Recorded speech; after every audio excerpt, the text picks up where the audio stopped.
Halo sahabat trader, kembali lagi dengan saya Gina, salah satu personal analis dari DD Max Bandung. Kali ini saya bersama Master Syam, salah satu mentor profesional dari DD Max. Oke, apa kabar nih Master Syam? Kabar baik. Gimana hari ini, Wadega? Hari ini belum nih, masih belum beres. Terus gimana dong jalan-jalannya? Maksudnya belum beres karena belum genap $20.000 profit. Oke, di sini saya mau tanya dong, Master, mengenai cara mengatasi overfloating profit dan overfloating loss. Nah, kan biasanya kalau kita open posisi terus floating kita kan panik. Nah, untuk mengatasinya itu kayak gimana sih, Master? Banyak ya yang konsultasi ke saya. Kenapa setiap kali saya transaksi kok panik gitu kan? Padahal sih sebenarnya tipsnya simple. Tipsnya cuma dua ya kalau menurut saya. Yang pertama adalah tipsnya itu jangan overload. Siapapun ketika transaksi dengan lot yang berlebihan atau tidak sesuai dengan modal yang dipunyai, otomatis pasti akan panik. Kenapa? Karena akan sangat menguras ketahanan akun atau margin level. Itulah kenapa alasan orang kenapa biasanya selalu panik, karena nggak tahu hitung-hitungan lotnya amannya berapa. Kalau saya sih tipsnya kayak gini, kalau misalkan mau aman, maksimal per satu kali transaksi itu atau total dari semua transaksi itu tidak lebih dari 8% dari total modal. Nah, cara ngitungnya sering saya jelaskan bahwa kita lihat nilai kontraknya ya. Kalau kita nilai kontraknya itu adalah satu lot sama dengan $1.000.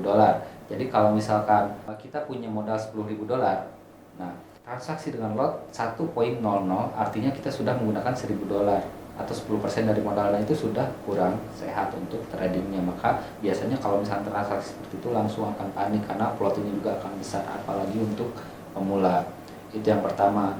Jadi gunakan lot yang proporsional atau sesuai dengan kemampuan balance yang kita punya. Yang kedua, sebelum melakukan transaksi kita hitung-hitungan dulu.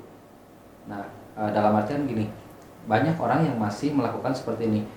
OP dulu, baru ngitung SL-nya di mana nih, SL-nya berapa nih. Nah, kalau saya enggak, saya kalau misalkan makanya saya sering bilang ya, bikin dulu trading plan, mapping, analisa. Tujuannya apa? Tujuannya buat hitung-hitungan, karena sering saya katakan bahwa bisnis forex ini bisnis hitung-hitungan, bukan untung-untungan, karena ada perbedaan yang sangat besar di situ. Akan jatuhnya nanti ke gambling ya. Nah, kalau kita untung-untungan, makanya sebelum kita melakukan transaksi, ada baiknya kita hitung-hitungan dulu, biar kita nggak depresi istilahnya, atau misalkan nggak tertekan ketika melihat plottingan. Jadi saya mau transaksi buy nih misalkan di emas di level sekian. Nah, sebelum saya klik buy atau sell, harusnya saya hitung dulu, kalau saya ambil buy di sini, exit point atau stop loss-nya di mana. Kayak gitu. Nah, intinya apa? Dari awal saya udah tahu dan udah siap dengan risknya. Jadi ketika OP ya udah tinggalkan. Jadi analisa, lalu transaksi lupakan, tinggalkan, tutup laptop, aktivitas yang lain, dan tidak akan mengganggu atau apalagi sampai mengganggu psikologis kita, bikin panik segala macam kayak gitu. Oke, Master, kalau misalkan saya telat pasang SL dan TP, terus harga keburu jauh itu bagaimana ya mengatasinya? Telat ya. Kalau menurut saya sih itu bukan hal yang aneh juga, karena memang untuk seorang pemula pasti sering terjebak hal-hal seperti itu. Makanya dari awal tadi tipsnya sebenarnya masih sama aja. Dari awal kita harus punya planning dulu yang jelas. Saya mau transaksi di sini, hitung dulu resikonya berapa. Nah, cuman kasusnya gimana kalau udah terlanjur dan telat. Nah, kalau menurut saya paling mudah itu langsung kita ambil langkah-langkah untuk buat strategi ya, biar meminimalisir tingkat kerugiannya. Kalau saya biasanya kalau telat kayak gitu langsung saya hitung lotnya berapa, terus ketahanannya ini bisa nahan berapa, margin levelnya berapa, ekuitasnya berapa, terus saya masih bisa OP dengan berapa lot lagi. Nah, itu nanti untuk averaging atau untuk media yang ketinggalan tadi kayak gitu. Nah, langsung misalkan kayak gini, saya jelaskan di grafik ya. Iya. Oke, kita langsung di chartnya aja ya. Nah, sebenarnya biar nggak panik sih gampang ya untuk mengatasi hal-hal tersebut, karena memang yang namanya manusia kita juga pasti ada lupanya ya. Itu hal yang nggak aneh ya untuk terjadi. Saya kasih contoh deh kayak gini. Misalkan contohnya ini saya hapus dulu semua. Nah, juga saya hapus aja dulu. misalkan saya blok dulu warna ini. Kita anggap harga baru sampai sini misalkan ya. Nah, lalu saya ambil posisi sell aja dari sini misalkan, karena saya beranggapan buat turun, tapi saya lupa untuk memperhitungkan risk ratio atau resikonya, dan bahkan saya lupa untuk menempatkan pasang stop loss. Tiba-tiba harga kemudian dia udah naik setinggi ini karena saya mungkin nggak cek atau gimana ya. Sebenarnya kita nggak harus panik sih ketika terjadi hal seperti ini. Kita ukur aja. Yang pertama kita cek adalah kondisi akun di sini. Ini karena belum ada posisi ya. Kalau misalkan di sini udah ada posisi kan kelihatan nih, ada margin level, ada weekly berapa segala macam, di sini kelihatan. Yang pertama dicek, kalau saya biasanya langsung saya cek itu margin levelnya. Saya cek dulu ML-nya berapa, lalu saya cek dulu margin yang masih bisa ditransaksikan. Kalau nggak overload sih, kalau lotnya nggak terlalu besar ya nggak masalah sebenarnya. Tapi kalau lotnya misalkan agak besar, contoh misalkan 0,5 saya punya sell di sini misalkan, kita ukur dulu. Kita anggap ini udah oke lah, misalkan masih bisa nahannya berapa persen juga kita bisa hitung lagi. Dan sebenarnya sekali lagi nggak usah panik sih sebenarnya, karena yang namanya harga itu nggak pernah ada harga naik lurus saja kayak gini atau turun kayak gini, pasti ada bentuk gelombang atau ada koreksinya. Pastikan margin levelnya masih cukup kuat dan kita masih bisa nahan. Lalu tunggu momentum pembalikan arah. Yang paling umum kita lihat itu gampang ya sebenarnya.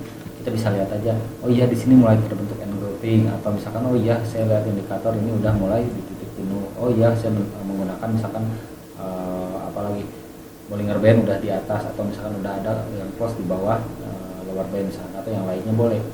Yang pasti cari momentum pembalikan dan bisa melakukan transaksi satu kali lagi di ujung sini. Tadi saya sell-nya di sini, dan sekali lagi nggak usah panik, nggak apa-apa, itu hal yang normal. Nah, ketika mulai kita anggap ini udah ada pola engulfing di sini ya, kita ambil sell lagi di sini. Tapi kalau untuk posisi sell itu wajib pasang stop loss. Antisipasi kalau misalkan si harga ini dia masih bisa terbang lagi ke atas, berarti dia kena SL dan berhenti sampai di situ. Cuman masalahnya ini masih gantung. Nanti kita cari pola pembalikan lagi, baru kita ambil sell lagi.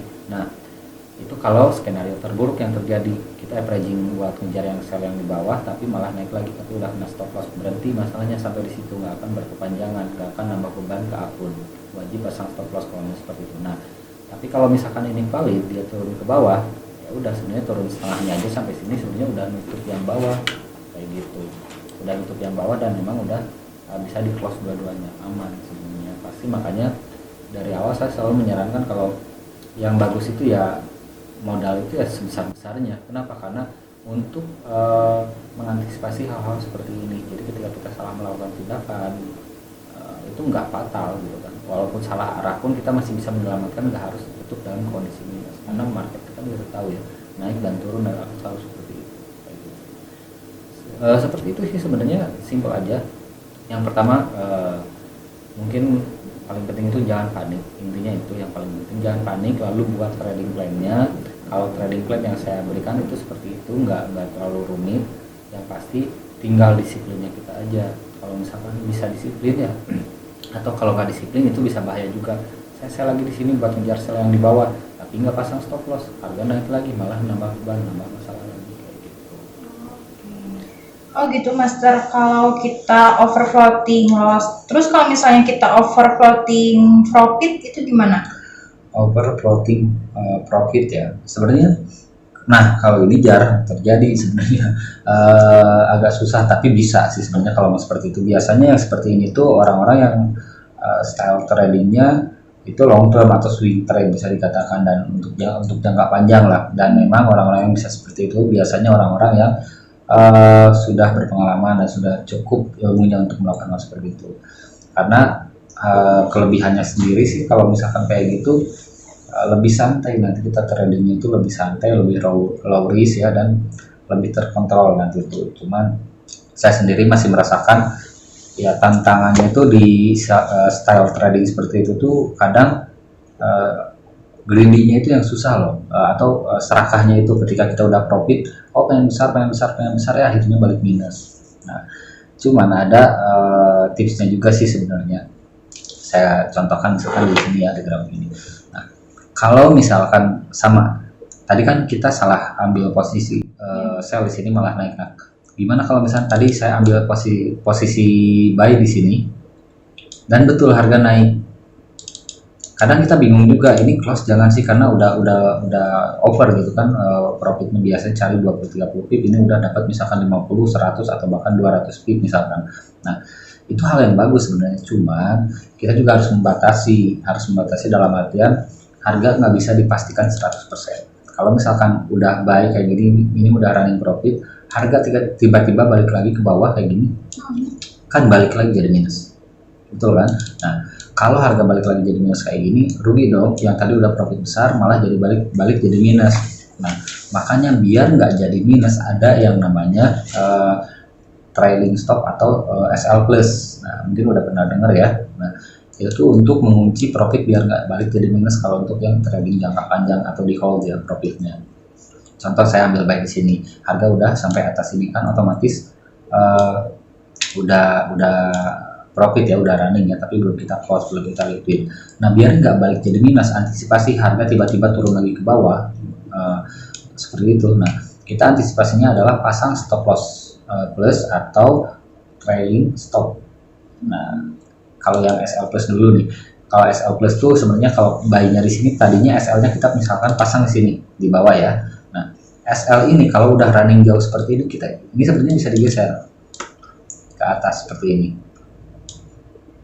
Kita bisa geser seperti itu, jadi ketika harga balik lagi ke bawah kena SL-nya tapi masih dalam kondisi yang profit. Nah, itu SL plus.